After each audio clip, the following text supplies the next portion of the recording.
Keep this video under a minute 30. Let's go ahead and do a video for the Chevrolet Tahoe. Yes, already done. That key was in there, now it's in here.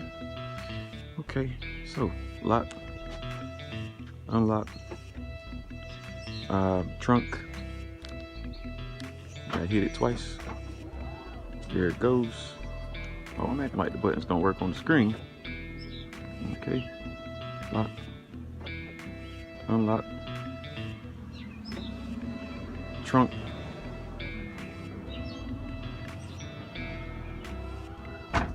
All right, proximity. Let me lock it. And let me show you the proximity works without me having the key in my hand. No key in my hand. Boom. Hit it twice, you get all the locks. We like that. Now let me do the auto start. Keep this video under a minute 30. Let's see.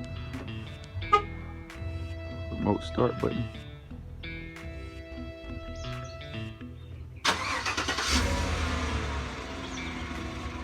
Surgery.